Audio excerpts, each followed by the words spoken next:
back. You're watching Gravitas. Threats, talks, coercion, sanctions. The US has tried everything with North Korea and failed. The time for talking is over, says Nikki Haley, America's ambassador to the United Nations. As Washington looks to isolate and squeeze Pyongyang, it has asked Delhi to stop doing business with Kim Jong Un. But what about America's old allies and friends who routinely violate sanctions to fund North Korea's weapons program? Can America rein them in? Here's a report. The second successful test of the THAAD anti-missile defense system, America's answer to the growing North Korean threat. This was done a day after Pyongyang conducted the second long-range missile test in a month.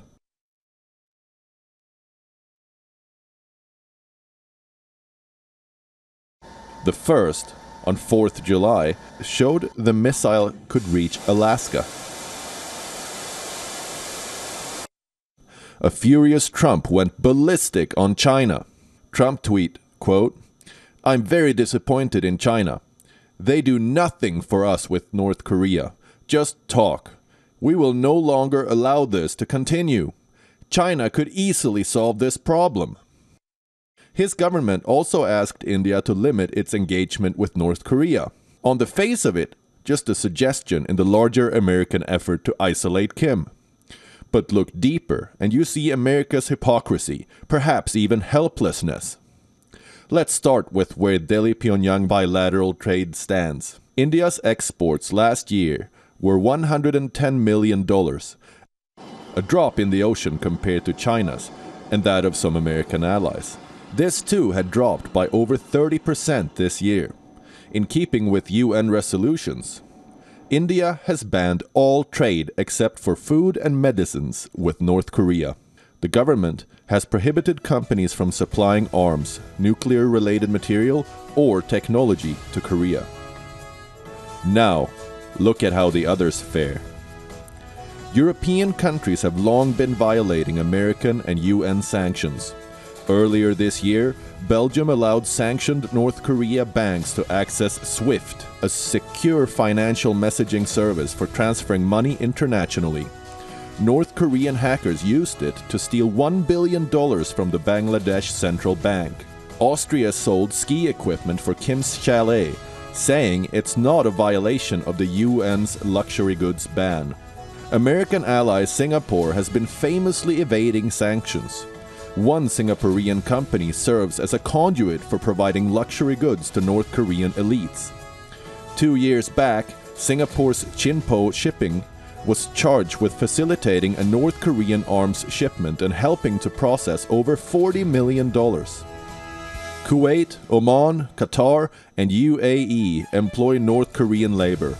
Pyongyang receives over $500 million from overseas laborers and uses this money for its weapons and missile program, according to the UN.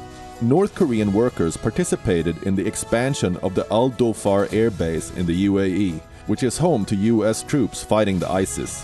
In 2004, Pakistani nuclear scientist A.Q. Khan confessed to operating a nuclear black market, peddling missile technologies and parts. Many others have less openly done arms trade with the North. In 2012, 445 North Korean-made graphite cylinders used in ballistic missiles destined for Syria were seized in a South Korean port. In 2009, a charter jet carrying 35 tons of arms, including surface-to-air missiles heading for Iran, was impounded in Thailand. In 2000, missile parts bound for Libya were seized. In 1996, Swiss police seized a shipment of artillery rockets and Scud missile parts bound for Egypt. The country that takes the cake is China. From made-in-China trucks transporting Korean ICBMs to Chinese banks processing $2.2 billion of Korean transactions through the US financial system. Kim has been piggybacking the dragon for years.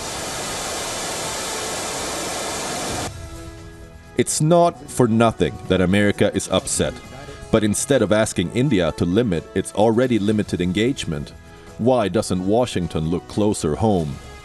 Can Trump tell us allies to pull the plug?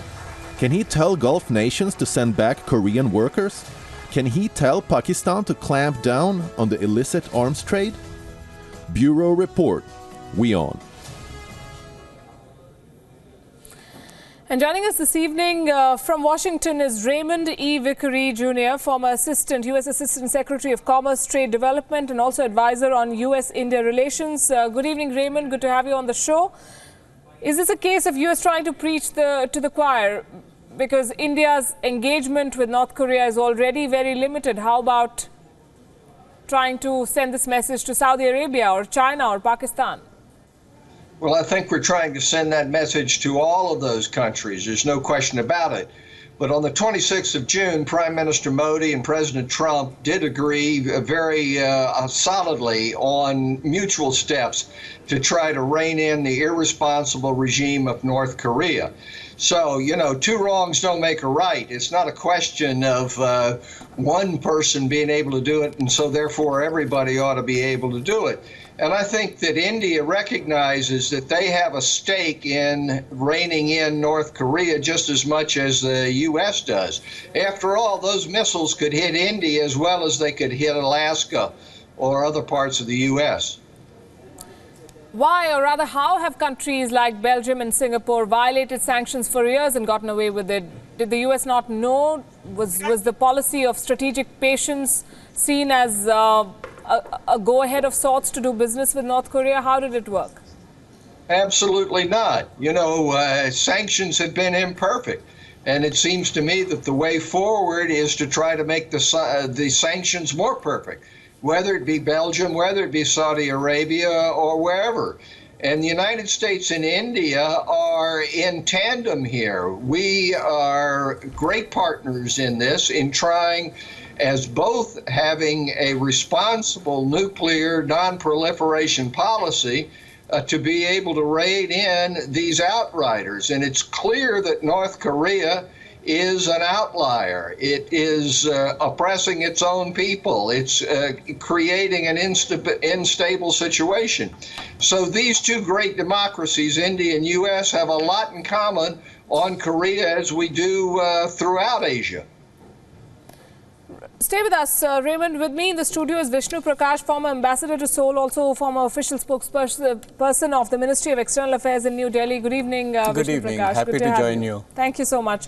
How should India see this suggestion by the U.S. to go slow, to scale down the engagement with Pyongyang? We hardly have any engagement. What we have done in the past is to extend some humanitarian assistance. We have been following all the sanctions that have had to be followed. So we hardly have any engagement, and in fact we have all that we send to them when they want or they buy is bit of food and medicines. So that's about it. Do you think there's a shift in Delhi's position vis-a-vis Pyongyang? Well, our relations with South Korea have been strengthening steadily.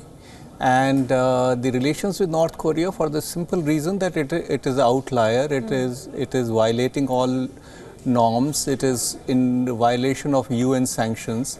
Our relations with North Korea is a very limited relationship. We have a presence there, and that's about it.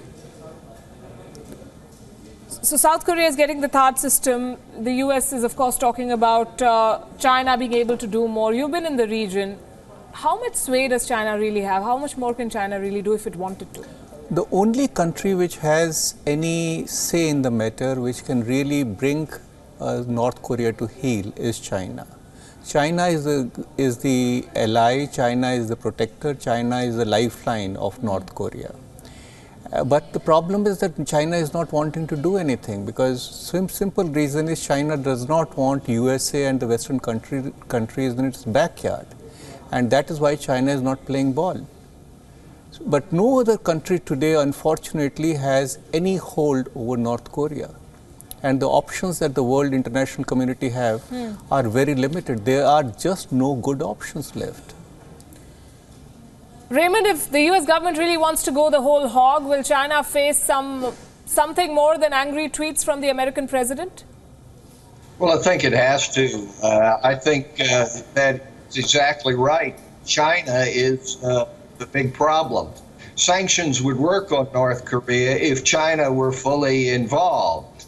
But just as India has issues with China, the United States has issues with China. We're on the same wavelength, and it's not a case of trying to get India to do more in terms of cutting off trade with North Korea. That's not it. What we're trying to do is to get China to do what it ought to do, and then to make sure that there aren't any holes in the sanctions. You, in the lead-in, talked about the interception of various missiles that have come from North Korea. Those are going to adversaries of India as well as adversaries of the United States. So the point is that whether it be in naval interdiction, whether it being in trying to get China to do the right thing, the United States and India should stand shoulder to shoulder on trying to get North Korea to behave more like a proper citizen of the international community. Do you think America is making the efforts elsewhere as well, like telling the Saudis to send back those thousands of North Korean laborers who work there, or telling Qatar to stop buying arms, or telling Pakistan to stop engaging, or even Singapore? We have an example of Singapore, $40 million. The challenge is very big. I think the measures that you have spoken about are very cosmetic. The challenge today is that North Korea is cocking a snook at the world, is developing a missile program at a speed at which everybody has been taken by surprise. The strategic experts hitherto thought that by 2019 they'll develop an ICBM, then they said 2018. And today you have an ICBM that North Korea has with a range of 10,000 kilometers. Just today, there have been reports that they may be preparing for the 6th nuclear test. Now, whether their workers are coming or not, these are very minor issues. The question really is, how do you bring North Korea to heel? 6th round of sanctions have been imposed on North Korea, but they have had no impact because the only country that can make a difference is China, and China is not doing anything. So now the only two options left for the international community is either to start talking to North Korea, and there USA has to take the lead because they want to talk to USA and they don't want to talk to anybody else, or strikes. Now strikes is not an option. So strikes are ruled out, and then what is left is talks. So there is no option today, as I see it, but to meaningfully engage with North Korea. It's a bitter pill, but you have to swallow the bitter pill. Interesting you say that talks are the best option given the situation right now, because Raymond, the Trump administration clearly has run out of options. When Nikki Haley says the time for talking is over, what does she mean? Is this more bluster? I don't know exactly what the ambassador means about that. I do agree that you have to have talks. There have to be talks. I mean, as Winston Churchill said when he was criticized about jaw, he says, jaw is better than war. And I think that's exactly right. But it require continued trying to work with China, work with all the nations of the world to keep anything from happening that is absolutely catastrophic. I think that everybody ought to understand that nuclear weapons is a catastrophe, not just immediately for the hundreds of thousands, if not millions, who would be killed, but what happens in terms of permanent radiation and the sickening of the planet. So that's not an option. We have to do everything we can, including talks, in order to be able to do it. What this administration means by the time for talk is over, I don't know. I guess what we mean maybe is the time for just talking about what you might do may be over. But it seems to me that the 6-party talks with our friends and partners in India should continue. Do you believe Donald Trump precipitated the situation with the statements that he made right from the time he took presidency, and he can do precious little as far as his own allies, if Europeans can be called his allies, or if a country like Singapore can still be called his ally, are concerned? Well, President Trump's position on North Korea at best what I can say is rather interesting. He has said everything that it can be said. He has spoken of a major conflict. He has spoken of inviting Kim Jong Un for a hamburger. He has empathized with Kim Jong Un. So point really is that these are not going to send any shivers down the North Korean spine. North Korea is out to tell the world that they have the power, they are dealing from a position of strength, and USA just does not have any options. Frankly, there are only bad options left, and you have to choose between one of the bad options. Now, the worst option is strikes. The time of strikes, I think, is way over, is past. Now, not with the nuclear, the WMD that they have lined up. So what can you do? You cannot strike, you cannot sanction, you cannot impose another... tweet. Well, you can tweet, and he has tweeted. He has expressed great disappointment at China. China, I don't think, is very worried. Now, what do you do? And North Korean regime, I'm not advocating that, but North Korean regime wants recognition, wants security, and wants to have a dialogue with USA, wants a direct dialogue. So it's unpalatable, but if there is somebody who can tell me there's a better choice, I'll be very happy. Thankfully, we don't have to make that choice, but thanks very much, Vishnu Prakash.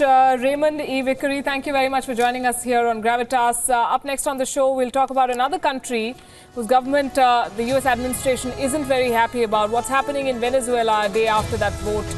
President Maduro claims victory.